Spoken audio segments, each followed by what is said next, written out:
इनकलाब जिंदाबाद, हमारा भाईचारा जिंदाबाद, पुलिस प्रशासन मुर्दाबाद, इनकलाब जिंदाबाद, नशे से गांव को मुक्त करो, हमारी बात नहीं सुनता मुर्दाबाद, पुलिस प्रशासन मुर्दाबाद, हमारी बात नहीं सुनता मुर्दाबाद।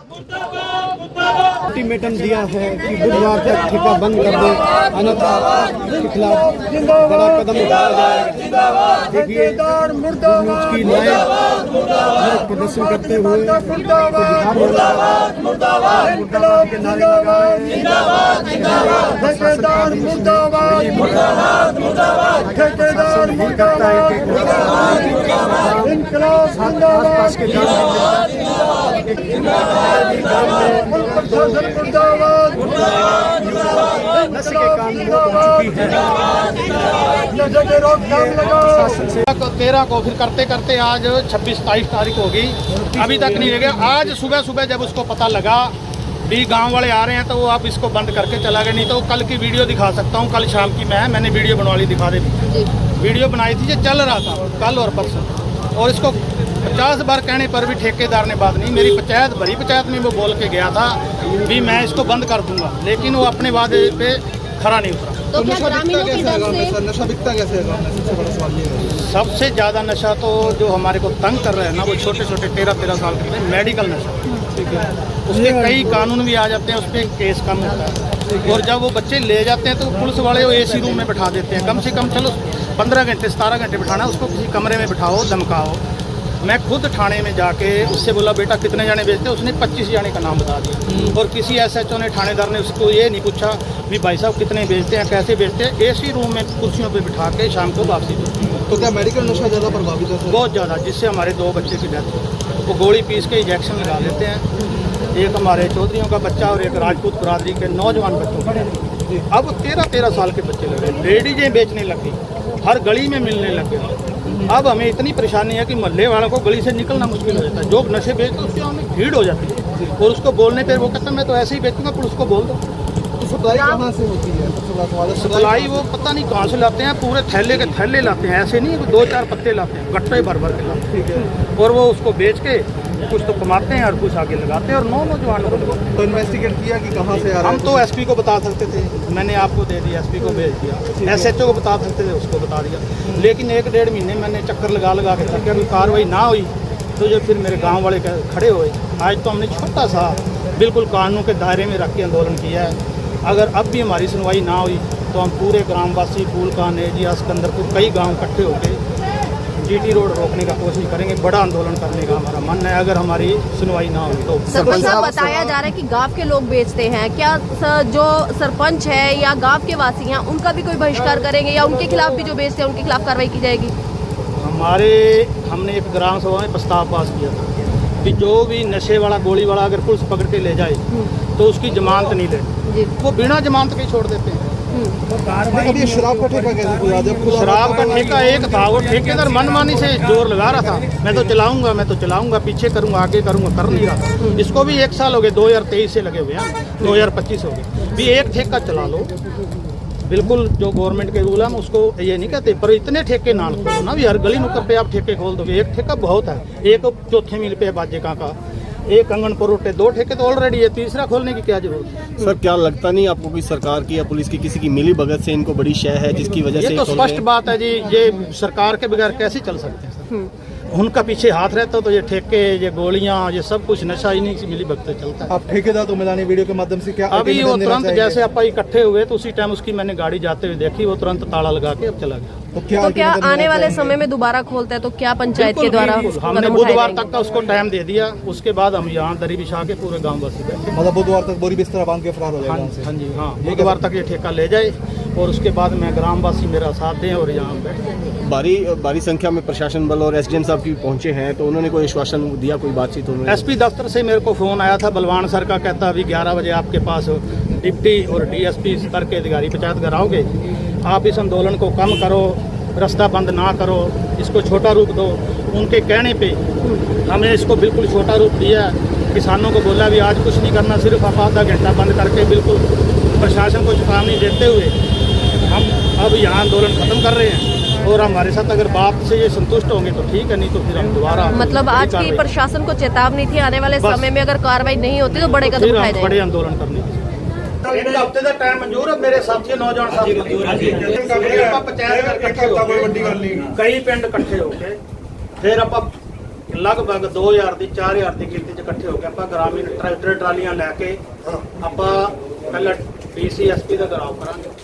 ਫਿਰ ਉਸ ਤੋਂ ਬਾਅਦ ਜਿਵੇਂ ਜਿਵੇਂ ਸਖਤ ਫੈਸਲੇ ਹੋਏ ਫਿਰ ਉਹ ਲਵਾਂਗੇ। ਆਪਾਂ ਇੱਕ ਹਫ਼ਤੇ ਦਾ ਪ੍ਰਸ਼ਾਸਨ ਨੂੰ ਟਾਈਮ ਦਿੰਨੇ ਆ, ਆਪਣੇ ਨਾਲ ਮੀਟਿੰਗ ਕਰਕੇ ਅੱਜ ਆਪਾਂ ਇੱਕ ਕਮੇਟੀ ਬਣਾ ਲੈਂਦੇ ਆ। ਤੁਸੀਂ 10 ਬੰਦੇ ਦੀ ਕਮੇਟੀ ਬਣਾ ਲਓ।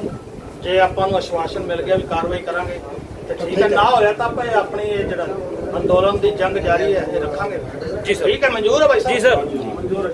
ਠੀਕ ਹੈ, ਇੱਥੇ ਆਉਣ ਤੇ ਬਹੁਤ ਬਹੁਤ ਧੰਨਵਾਦ ਕਰਦਾ, ਨੌਜਵਾਨਾਂ ਦਾ ਖਾਸ ਕਰਕੇ ਧੰਨਵਾਦ ਕਰਦਾ। ਮੇਰੇ ਅੰਕਲ ਜੀ ਤੇ ਅੰਦੋਲਨਕਾਰੀ ਭਜਨ ਲਾਲ ਜੀ ਸਾਰੇ ਬੈਠੇ ਆ ਤੇ ਇਹਨਾਂ ਦਾ ਸਾਰਿਆਂ ਦਾ ਬਹੁਤ ਬਹੁਤ ਧੰਨਵਾਦ ਕਰਦੇ ਆ। ਜੇ ਉਹ ਸਾਡੇ ਸਮੱਸਿਆਵਾਂ ਦੂਰ ਕਰਦੇ ਆ ਨਸ਼ੇ ਦੇ ਪ੍ਰਤੀ ਤੇ ਸਾਨੂੰ ਕੋਈ ਸ਼ੌਂਕ ਨਹੀਂਗਾ ਅੰਦੋਲਨ ਕਰਨ ਦਾ। ਅਸੀਂ ਕਾਨੂੰਨ ਮੰਨਣ ਵਾਲੇ ਸਾਰੇ ਲੋਕ ਆ। ਇਹ ਮਜ਼ਦੂਰ ਆ, ਕੋਈ ਨੌਕਰੀ ਪੈਸੇ ਵਾਲਾ, ਕੋਈ ਕਿਸਾਨ ਹੈ, ਕੰਮ ਦਾ ਟਾਈਮ ਹੈ। ਅਗਰ ਇਹ ਪ੍ਰਸ਼ਾਸਨ ਨੇ ਸਾਡੀ ਗੱਲ ਨਾ ਮੰਨੀ ਤੇ ਫਿਰ ਅਸੀਂ ਡੀਸੀ ਤੱਕ ਟਰਾਲੀਆਂ ਭਰ ਕੇ ਜਾਵਾਂਗੇ।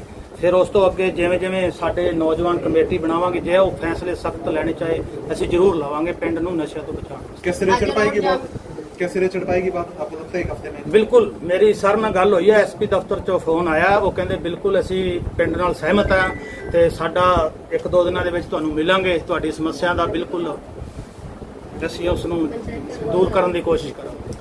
अब नशा मुक्त गांव जो किए गए थे उनकी भी द्वारा जो है सर्वे शुरू किया जा रहा है प्रशासन के जरिए, भी उनको फिर चेकआउट किया जा रहा है कि जो मुक्त हुए थे वहाँ भी फिर नशा बिक रहा है। क्या आपका गांव भी उस सर्वे में नशा मुक्त हुआ था? नहीं, मेरा गांव ये उस सर्वे में नशा मुक्त नहीं हुआ था, लेकिन यहाँ कैंप खूब लगे थे। पर लेकिन वही बात है ना, फिर एक बार थोड़ा कैंप लगते हैं तो जैसे ही हम वो पुलिस को बताते हैं तो फिर वो कार्रवाई नहीं करती, वो दोबारा से शुरू है। सरपंच साहब आज भी कोई अधिकारी पहुंचे नहीं क्योंकि रोड जाम किया गया सी। ਅੱਜ ਬਿਲਕੁਲ ਪੁਲਿਸ ਅਧਿਕਾਰੀ ਰੋਡ ਖੁਲਵਾਉਣ ਵਾਸਤੇ ਆਏ ਸੀ, ਲੇਕਿਨ ਅਸੀਂ ਪਹਿਲਾਂ ਹੀ ਸਾਰੇ ਪਿੰਡ ਵਾਲੇ ਨੇ ਕਿਹਾ ਸੀ ਵੀ ਅਸੀਂ ਬਿਲਕੁਲ ਅੱਧੇ ਘੰਟੇ ਵਾਸਤੇ ਕਰਾਂਗੇ। ਅੱਜ ਸਿਰਫ ਪ੍ਰਸ਼ਾਸਨ ਨੂੰ ਦਿਖਾਉਣ ਵਾਸਤੇ ਹੀ ਕਰਿਆ ਸੀ, ਬਿਲਕੁਲ ਛੋਟਾ ਅੰਦੋਲਨ ਸੀ। ਫਿਰ ਇਸ ਤੋਂ ਬਾਅਦ ਅਸੀਂ ਵੱਡੇ ਅੰਦੋਲਨ ਦਾ ਮਨ ਬਣਾ ਰਹੇ ਅਗਰ ਪ੍ਰਸ਼ਾਸਨ ਕੋਈ ਕਾਰਵਾਈ ਨਾ ਕਰੇ। ज्ञापन ਲੈਣ ਲਈ ਕੋਈ ਪਹੁੰਚਿਆ ਅੱਜ ਅਧਿਕਾਰੀ ਕਿਸੇ ਨੇ ਦਿੱਤਾ ਅੱਜ ਕੀ ਬਿਲਕੁਲ ਤੁਹਾਡੀ ਮੰਗ ਕੋਈ ਕਰ ਵੀ ਰਹੇ? ਸਾਡੇ ਵਾਸਤੇ ਨਾ ਕੋਈ ਗਿਆਪਨ ਲੈਣ ਪਹੁੰਚਿਆ, ਨਾ ਕੋਈ ਸਾਡੇ ਨਾਲ ਗੱਲ ਕਰਨ ਵਾਸਤੇ ਪਹੁੰਚਿਆ। ਅੱਜ ਸਾਡੇ ਕੋਲ ਕੋਈ ਅਧਿਕਾਰੀ ਨਹੀਂ। नशा तस्करों को क्या चेतावनी देना चाहेंगे सर, क्योंकि आपके गांव में नशा ज्यादा है? ਮੈਂ ਮੇਰੇ ਗਾਂਵ ਵਾਲਿਆਂ ਨੂੰ ਇਹੀ ਕਹਿਣਾ ਚਾਹੂੰਗਾ ਵੀ ਹੁਣ ਪਿੰਡ ਇਕੱਠਾ ਹੋ ਚੁੱਕਿਆ ਹੈ। ਜਿਹੜੀ ਵੀ ਕੋਈ ਮੇਰੀ ਮਾਤਾ ਭੈਣ ਜਾਂ ਕੋਈ ਮੇਰਾ ਭਰਾ ਜਾਂ ਕੋਈ ਮੇਰਾ ਬੇਟਾ ਨਸ਼ਾ ਵੇਚਦਾ ਤਾਂ ਉਹ ਬੰਦ ਕਰ ਦੇਵੇ, ਤੇ ਜਿਹੜੇ ਮੇਰੇ ਛੋਟੇ ਛੋਟੇ ਬੱਚੇ ਨਸ਼ਾ ਖਾਂਦੇ ਆ ਉਹ ਪੰਚਾਇਤ ਘਰ ਆਉਣ। ਬਿਲਕੁਲ ਉਹਨਾਂ ਦਾ ਪਿਆਰ ਨਾਲ ਸਿਰ ਤੇ ਹੱਥ ਰੱਖ ਕੇ ਸਹਿਯੋਗ ਕਰਾਂਗੇ, ਦਵਾਈ ਦਿਲਾਵਾਂਗੇ, ਉਹਨਾਂ ਦਾ ਖਰਚਾ ਉਠਾਉਣ ਨੂੰ ਤਿਆਰ ਹੈ। ਉਹਨਾਂ ਨੂੰ ਕੋਸ਼ਿਸ਼ ਕਰਾਂਗੇ ਵੀ ਧੀਰੇ ਧੀਰੇ ਛੱਡੋ। ਅਸੀਂ ਕੋਈ ਲੜਾਈ ਨਹੀਂ ਲੜਨੀ, ਅਸੀਂ ਕਹਿੰਦੇ ਵੀ ਸਾਡਾ ਪਿੰਡ ਨਸ਼ੇ ਤੋਂ ਮੁਕਤ ਹੋ। सरपंच साहब आपने बताया कि बाहरी लोग जो आगे बाजेगा में नशे का सप्लाई करते हैं, लेकिन गांव के लोग भी जानते हैं कि कौन से लोग हैं जो करते हैं। क्या आने वाले टाइम में ठिकरी पहल जैसे भी पहल लगाए जाएंगे ताकि ऐसे लोगों की शिनाख्त हो पाए? ਬਿਲਕੁਲ ਅੱਜ ਸਾਡੀ ਇੱਕ ਕਮੇਟੀ ਬਣਾਵਾਂਗੇ ਨਸ਼ੇ ਦੀ। ਲਗਭਗ 40 ਨੌਜਵਾਨ ਅਸੀਂ ਤਿਆਰ ਕੀਤੇ ਆ ਜਿਹੜੇ ਬਿਲਕੁਲ ਵਲੰਟੀਅਰ ਤਰ੍ਹਾਂ ਕੰਮ ਕਰਨਗੇ।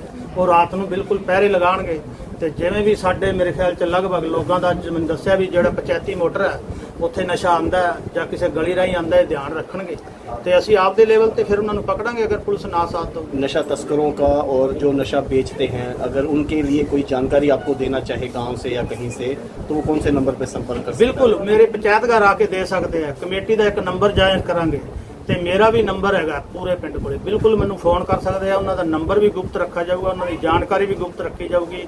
ਪੰਚਾਇਤ ਅੱਗੇ ਲੱਗ ਕੇ ਇਹਨੂੰ ਰੋਕਣ ਦੀ ਕੋਸ਼ਿਸ਼ ਕਰਾਂਗੇ। सरपंच साहब, जो मेडिकल नशे की बात आ रही है गांव में, तो गांव में 4 या 5 मेडिकल हैं, तो क्या मेडिकल जो संचालक हैं उनसे आपकी बात हुई है कि कोई ਬਿਲਕੁਲ ਮੈਡੀਕਲ ਤੇ ਬਿਲਕੁਲ ਗੱਲ ਹੋਈ ਹੈ, ਪਰ ਹੁਣ ਮੈਡੀਕਲ ਤੇ ਨਾ ਵਿਕ ਕੇ ਹਰ ਗਲੀ 'ਚ ਵਿਕਣਾ ਸ਼ੁਰੂ ਹੋ ਗਿਆ। ਸਾਡੇ ਛੋਟੇ ਛੋਟੇ ਘਰਾਂ 'ਚ ਵਿਕਣਾ ਹੋ ਗਿਆ। ਇੱਕ ਮਹੱਲੇ 17 ਨੰਬਰ ਵਾਰਡ ਹੈ ਸ਼ਬੀਲ ਦਾਸ ਜੀ ਦਾ, ਉਸ ਗਲੀ 'ਚ ਵਿਕਦਾ, ਉਸ ਦਾ ਨਾਂ ਨਹੀਂ ਲੈਣਾ ਚਾਹੂੰਗਾ। ਤੇ ਉਹ ਮਹੱਲੇ ਵਾਲੇ ਉਸ ਬੱਚੇ ਕੋਲੇ ਇਕੱਠੇ ਹੋ ਕੇ ਗਏ, ਭਾਈ ਸਾਹਿਬ ਬੰਦ ਕਰ ਦੇ। ਉਹ ਕਹਿੰਦੇ ਮੈਂ ਤਾਂ ਐਵੇਂ ਹੀ ਵੇਚੂੰਗਾ, ਤੁਸੀਂ ਜੋ ਜ਼ੋਰ ਲਗਾਉਣਾ ਲਗਾ ਲਓ। मतलब बात कहीं ना कहीं फिर किसी ना किसी शय और मिली भगत की मान ਮਿਲੀ ਭਗਤ ਦੀ ਬਿਲਕੁਲ ਜੀ। ਅਸੀਂ 4 ਬੱਚੇ ਪਕੜਾਏ ਸੀ, ਮੈਂ ਤੁਹਾਨੂੰ ਬਾਰ-ਬਾਰ ਸਵੇਰ ਦਾ ਕਹਿ ਰਿਹਾ। ਉਹ ਏਸੀ ਰੂਮ 'ਚ ਬੈਠ ਕੇ ਘਰ ਆ ਗਏ ਜੀ। ਫਿਰ ਪਿੰਡ ਵਾਲੇ ਨੂੰ ਬੜੀ ਤਕਲੀਫ ਹੋਈ, ਕਹਿੰਦੇ ਵੀ ਅਸੀਂ ਕੀ ਨਾਮ ਲਈਏ, ਕੀ ਪਕੜਵਾਈਏ, ਘੰਟੇ ਬਾਅਦ ਤਾਂ ਘਰ ਆ ਜਾਂਦੇ। मतलब हम ग्राम पंचायत मिल के कड़े कदम चुकेंगे। ਬਿਲਕੁਲ ਕੜੇ ਕਦਮ, ਅਸੀਂ ਬਿਲਕੁਲ ਕਠੋਰ ਕਦਮ ਉਠਾਵਾਂਗੇ। ਲਗਭਗ 50-60 ਵਲੰਟੀਅਰ ਤਿਆਰ ਕਰਾਂਗੇ ਨੌਜਵਾਨ। ਉਹਨਾਂ ਦੇ ਘਰ ਘਰ ਜਾ ਕੇ ਪਹਿਲਾਂ ਹੱਥ ਜੋੜ ਕੇ ਪਿਆਰ ਨਾਲ ਕਵਾਂਗੇ ਬੇਟਾ ਨਾ ਵੇਚੋ, ਅਗਰ ਨਾ ਮੰਨਾਂਗੇ ਤਾਂ ਫਿਰ ਅਸੀਂ ਆਪਦੀ ਸਖਤ ਕਾਰਵਾਈ ਕਰਾਂਗੇ। सरदार साहब जो सरेआम नशा बेचने की बात कर रहे हैं, क्या आपको लगता है कहीं कहीं मतलब राजनीतिक शय है उनको प्राप्त? ਬਿਲਕੁਲ ਜੀ, ਇੱਕ ਠੇਕਾ ਹੀ ਲਗਾ ਲਓ। ਮੈਂ 2023 ਤੋਂ ਲੱਗਿਆ ਹੋਇਆ ਜੀ, ਤੇ ਰਾਜਨੀਤੀ ਸ਼ੈ ਤੋਂ ਬਗੈਰ ਤੇ ਇਹ ਕੰਮ ਹੋ ਹੀ ਨਹੀਂ ਰਿਹਾ ਜੀ। ਬਿਲकुल अगर राजनीतिक शय ना होती तो हम बंद हो सकते। हमारे रहते आप बेरोजगार क्यों हैं? सरकारी नौकरी की सबसे अच्छी तैयारी, सबसे अच्छे अध्यापक, सबसे कम फीस, हरियाणा का नंबर 1 कोचिंग सेंटर ICS